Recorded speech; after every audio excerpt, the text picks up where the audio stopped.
Cette rencontre, organisée par les responsables du projet régional d'autonomisation des femmes et du dividende démographique au Sahel Suède-Bénin, vise à responsabiliser les ONG prestataires du projet. Et ceci pour une collaboration franche à même de produire des résultats probants.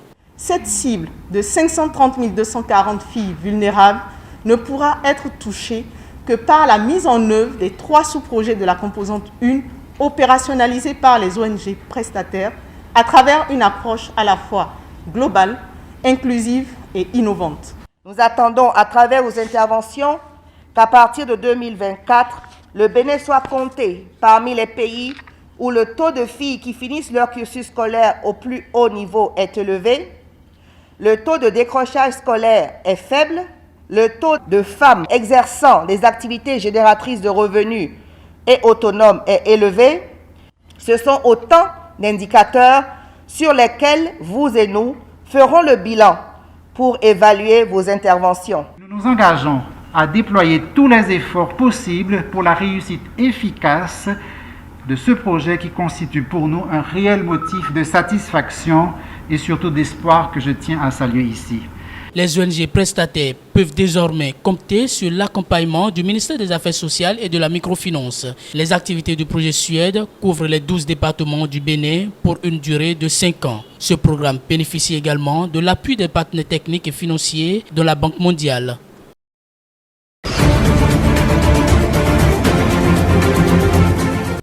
Est-ce que quelqu'un qui va dénoncer une fraude dans l'administration sera protégé? Donc, est-ce que l'anonymat est prévu? Vous pouvez être rassuré que toutes les dénonciations portées à l'attention de la cellule feront l'objet d'attention et de traitement. Alors, dès que cette cellule va être opérationnelle, elle va renseigner le public sur les mécanismes et les moyens de sa saisine. À l'heure où je vous parle, je peux vous dire qu'il y a une plateforme déjà qui est en cours de construction. Et donc ça, c'est pour l'aspect digital, dématérialisé. De l'autre côté, il va y avoir une ligne pour appeler et faire remonter à la cellule les plaintes, les faits que l'on voudrait porter à sa connaissance. Le moment venu donc, tout cela sera porté à votre attention pour que vous sachiez exactement comment procéder pour saisir la cellule et lui faire remonter les éléments à votre disposition. Si vous avez des éléments, vous avez des faits à porter à l'attention de cette cellule, dès qu'elle va être créée, je vous suggère d'entrer en contact avec elle, soit via la plateforme, soit via le numéro vert, pour porter à sa connaissance les faits dont vous avez connaissance et qui, pour vous, sont constitutifs d'actes de mauvaise gestion, de mauvaise gouvernance ou de corruption, et vous verrez que ces faits seront pris en charge. Les relations politiques, rassurez-vous, n'ont pas à jouer dans cette situation. La cellule ne sera pas animée par des politiciens qui vont protéger des amis. Alors, quels sont les critères d'éligibilité pour les postes à pouvoir au sein de la cellule? Il y aura forcément des profils.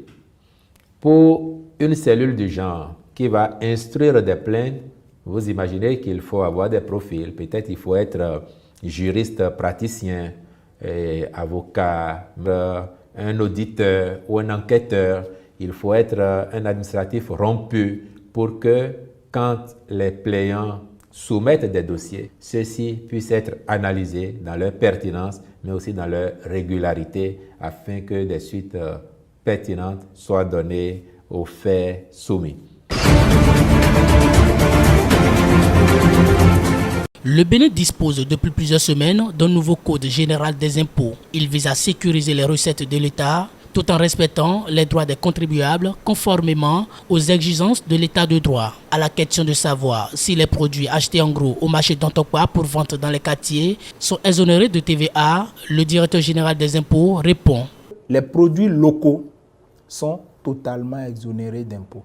Je suppose qu'il achète du maïs pour venir revendre. Il achète du haricot, du gari. Il n'y a aucun impôt sur les produits locaux. Ça aussi, c'est important de le dire. Donc la cherté de la vie que nous observons, par exemple, le plateau d'œufs a pris du prix, le maïs a pris du prix, donc il y a une flambée de prix sur le marché. ce n'est pas dû aux impôts. La raison fondamentale, c'est parce que même si ces produits sont fabriqués localement, il y a le phénomène du marché qui joue, c'est-à-dire que celui qui a importé de l'huile, celui qui a importé des pâtes alimentaires ou du riz, a dû subir un coût de transport par ces derniers temps élevé. Parce que les usines ayant arrêté entre-temps à cause de la pandémie de la Covid-19 ont repris, la demande est importante, abondante sur le marché. Et quand la demande est importante, le réflexe du marché ou du commerçant, c'est d'augmenter le prix. Il y a ce système de vase communicant qui fait que les denrées prennent du prix. Donc ce n'est pas le fait des impôts, les produits locaux sont exonérés et demeurent exonérés. Dans le Code général des impôts, nouvelle formule, quelle est désormais la part des locataires de chambres ou d'appartements dans le paiement des impôts?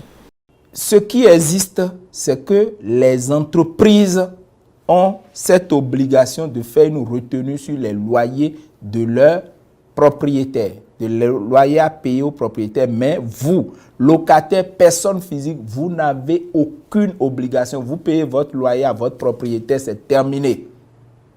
Donc ce qui est répandu dans l'opinion n'est pas juste, n'est pas du tout juste. Et au Bénin, nous n'avons pas la taxe d'habitation.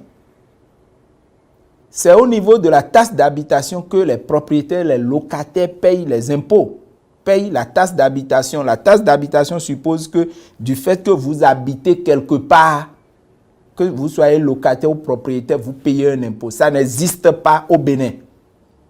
Ça n'existe pas. Un pays voisin l'a institué récemment, mais le Bénin ne l'a pas fait. Donc, que les locataires se tiennent vraiment tranquilles et que les propriétaires également se tiennent tranquilles et que les propriétaires ne prennent pas pour prétexte ces fausses nouvelles pour augmenter les loyers et gruger ainsi les locataires. Il faut que cela soit vraiment clair.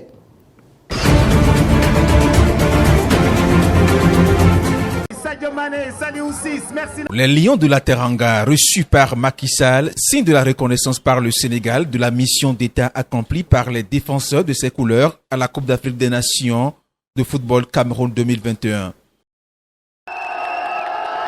La victoire dimanche soir face à l'Égypte marque la fin de la traversée du désert pour le ballon rond sénégalais.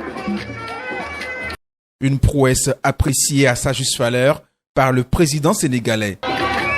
Vous voilà sur le toit de l'Afrique par votre combativité, par votre talent, par votre engagement. Vous nous avez rendu la fierté et l'honneur qui marquent les grands peuples.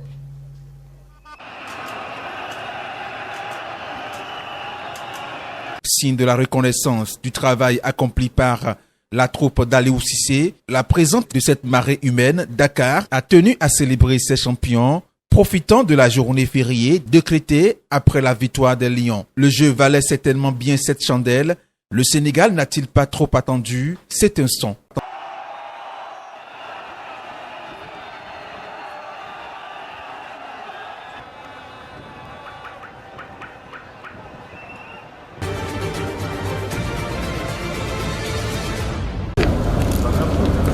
Ce mardi, le parquet militaire a débuté son réquisitoire dans le cadre du procès de Thomas Sankara. Suspendu après le coup d'état militaire du 24 janvier, le procès avait repris le 2 février avec les plaidoiries des parties civiles qui se sont achevées lundi. 30 ans de prison ferme ont été requis contre l'ancien président du Burkina Faso, Blaise Compaoré, accusé d'être le principal commanditaire de l'assassinat de son prédécesseur Sankara, tué avec 12 de ses compagnons lors du coup d'état de 1987. À la demande des avocats de la défense qui doivent désormais plaider, le procès a été suspendu mardi jusqu'au 1er mars.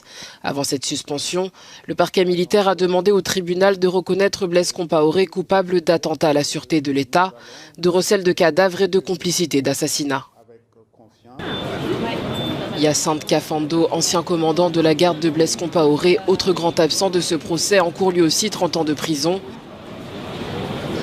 Outre ces 2 absents, 12 autres accusés étaient présents pour le procès. L'écrasante majorité a plaidé non coupable.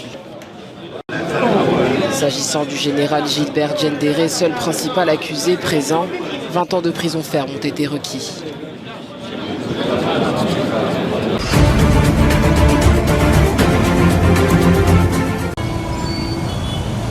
Selon des chiffres officiels, moins de 8 millions d'Ougandais seraient vaccinés contre le Covid-19. Le pays, qui compte un peu plus de 45 millions d'habitants, voudrait aller plus loin et introduire la vaccination obligatoire. Comme dans de nombreux autres pays africains, l'Ouganda peine à vacciner en raison notamment d'une méfiance envers les vaccins contre le Covid-19 et d'un accès difficile au sérum.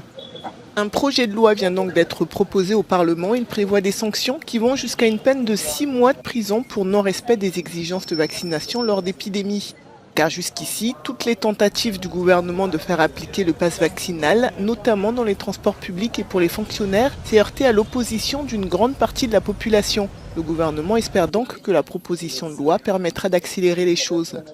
Selon le ministère de la Santé, depuis le début de la pandémie en 2020, l'Ouganda a enregistré environ 130 000 cas de Covid-19 et moins de 4 000 décès. La pandémie de Covid-19 est moins meurtrière en Afrique qu'ailleurs dans le monde, avec officiellement 230 000 décès pour une population d'1,3 milliard d'habitants. Mais plusieurs pays africains ont instauré un pass vaccinal ou sanitaire qui conditionne l'accès à certains lieux publics. Mais même à travers le monde, la vaccination obligatoire pour tous contre le Covid-19 reste une exception.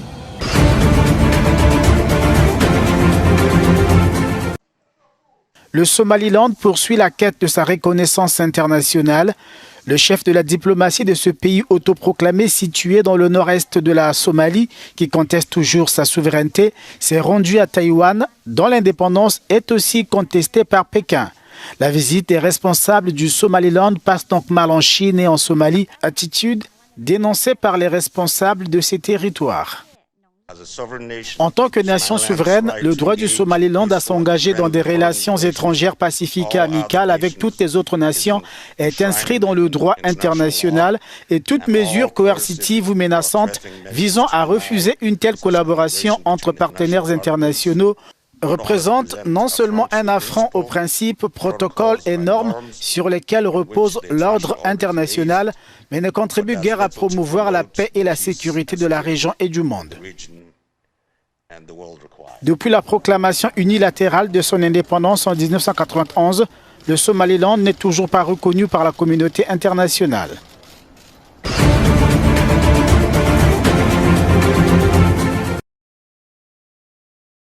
L'Union européenne a mis fin aux sanctions imposées au Burundi pour saluer le processus politique du pays. Le Conseil de l'UE a annoncé mardi la reprise de son soutien budgétaire au gouvernement burundais.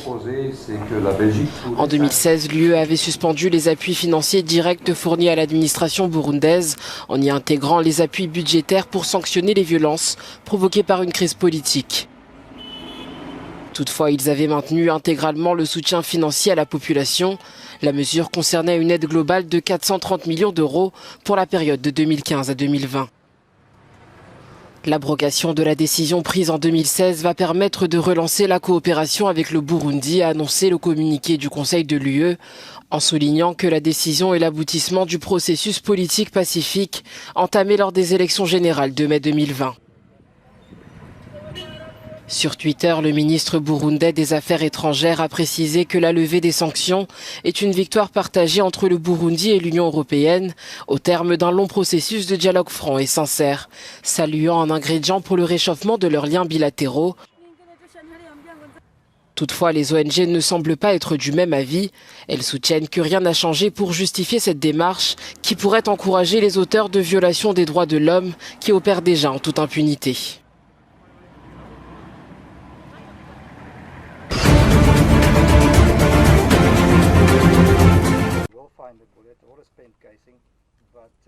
En Afrique du Sud, le braconnage des rhinocéros est toujours un fait d'actualité. Sur l'année 2021, le ministère sud-africain de l'Environnement a recensé un total de 451 animaux tués. Sur ce total, 327 provenaient des parcs nationaux et réserves gouvernementales et 124 animaux de réserves animalières privées. Le pays abrite près de 80% des rhinocéros de la planète. Ils sont chassés pour répondre à la forte demande de leurs cornes en Asie, où elles sont utilisées en médecine traditionnelle ou encore pour leurs prétendues vertus aphrodisiaques. Selon le ministère, l'intensification des activités de lutte contre le braconnage dans les parcs nationaux a poussé les criminels à chercher des proies faciles dans d'autres régions, jusqu'à cibler les réserves privées. Parcs ou réserves, ils travaillent ensemble pour protéger leurs rhinocéros blancs et noirs, notamment en leur retirant leurs cornes pour décourager les braconniers. Le rhinocéros blanc du Sud est aujourd'hui considéré comme menacé de disparition, avec environ 20 000 individus restants selon le Fonds mondial, contre 5 000 rhinocéros noirs à l'état sauvage.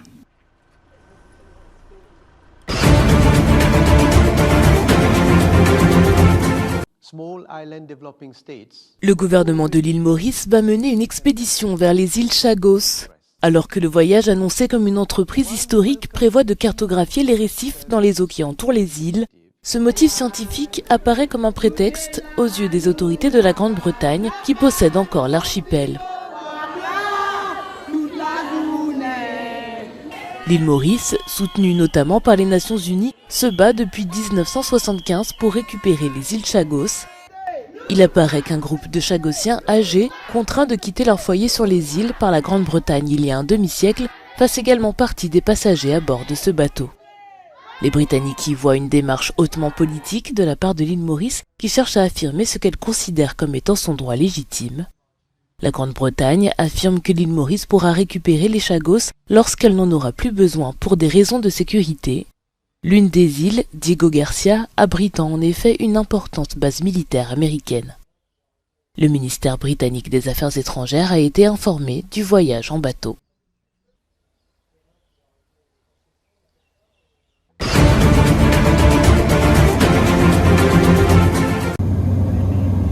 13 millions de personnes au Kenya, en Somalie et en Éthiopie souffrent gravement de la faim, alors que la Corne de l'Afrique connaît sa pire sécheresse depuis des décennies.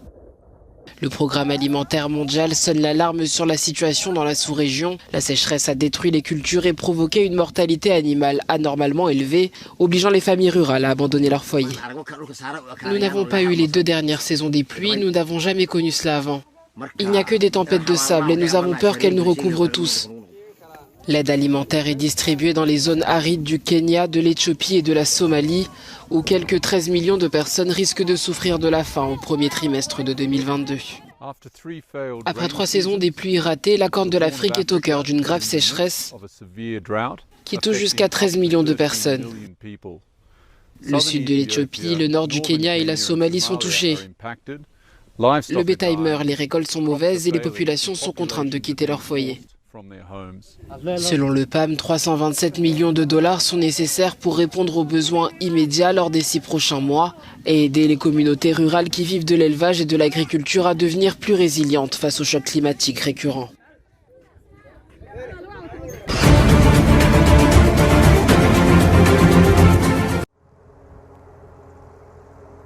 La contestation contre les mesures sanitaires au Canada se poursuit aux grandes dames des autorités nord-américaines qui s'inquiètent notamment des répercussions sur leur économie. Depuis ce lundi, le pont Ambassador est partiellement bloqué par les manifestants. Cette voie commerciale qui relie Windsor au Canada à Détroit aux États-Unis est qualifiée de vitale pour les échanges entre les deux pays. Le pont voit passer chaque jour plus de 280 millions d'euros de marchandises. Au Canada, l'épicentre des protestations reste la capitale Ottawa, occupée depuis une dizaine de jours par près de 500 camions venus de tout le pays. La colère a éclaté avec la décision d'obliger les camionneurs à être vaccinés pour franchir la frontière avec les États-Unis. Le mouvement s'est depuis transformé et remet en question l'ensemble des mesures sanitaires adoptées par le Canada et qui comptent parmi les plus strictes au monde. Sur Twitter, le Premier ministre Justin Trudeau a déclaré ce mardi que les Canadiens avaient le droit de protester et d'être en désaccord avec leur gouvernement, mais pas de bloquer l'économie ou la démocratie, et que cela devait cesser. Quoi qu'il en soit, face à la grogne, certaines provinces comme l'Alberta ont annoncé renoncer au pass vaccinal. Le mouvement inspire d'ores et déjà d'autres pays. En Nouvelle-Zélande, un convoi a bloqué ce mardi les rues autour du Parlement à Wellington. Et en France, des milliers d'opposants au pass vaccinal ont déclaré vouloir rouler sur Paris ce samedi.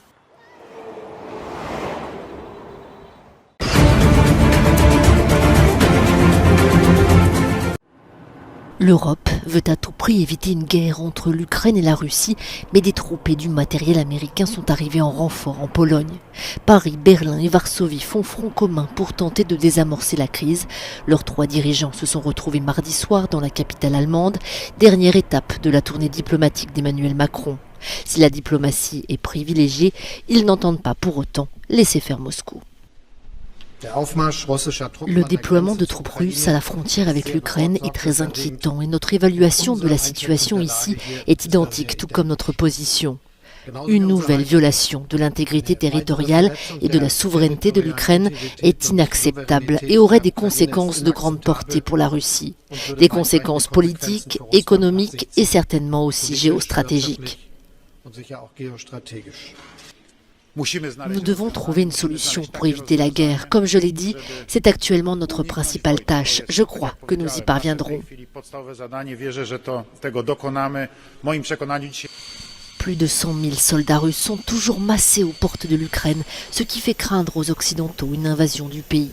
Si Moscou affirme qu'elle ne prévoit pas d'attaquer l'Ukraine, les démonstrations de force se poursuivent. Des exercices militaires de grande ampleur se multiplient à l'image de ces 3 cuirassés russes se dirigeant vers la mer Noire qui borde l'Ukraine, la Russie et plusieurs pays de l'OTAN.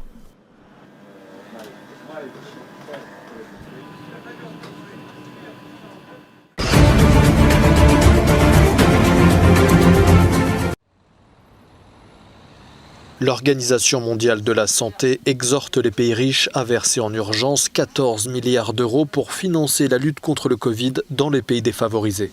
Un appel à la solidarité en forme de rappel, la propagation d'Omicron se poursuit dans le monde et tous les pays ne disposent pas des mêmes moyens ni des mêmes chances pour y faire face. À titre d'exemple, moins de 1% des près de 5 milliards de tests de dépistage ont été utilisés dans des pays défavorisés. En Europe, les préoccupations actuelles sont aux vacances scolaires qui approchent. Pour préserver leur industrie touristique, plusieurs gouvernements européens ont opté pour un assouplissement des restrictions de voyage. La Grèce a ainsi mis de côté les tests de dépistage pour les voyageurs entièrement vaccinés. Les voyageurs dont la 2e dose remonte à plus de 270 jours devront néanmoins avoir reçu une dose de rappel pour pouvoir entrer sur le territoire grec. Le gouvernement français a annoncé qu'il abandonnerait bientôt lui aussi l'exigence d'un test négatif pour les voyageurs vaccinés. L'Espagne a pour sa part décidé de supprimer l'obligation de porter un masque en extérieur, mais rappelle les règles. Les masques resteront obligatoires à l'intérieur et également lors d'événements organisés en plein air comme des concerts et lors d'événements debout ou assis quand la distance de 1,5 mètre ne peut pas être respectée.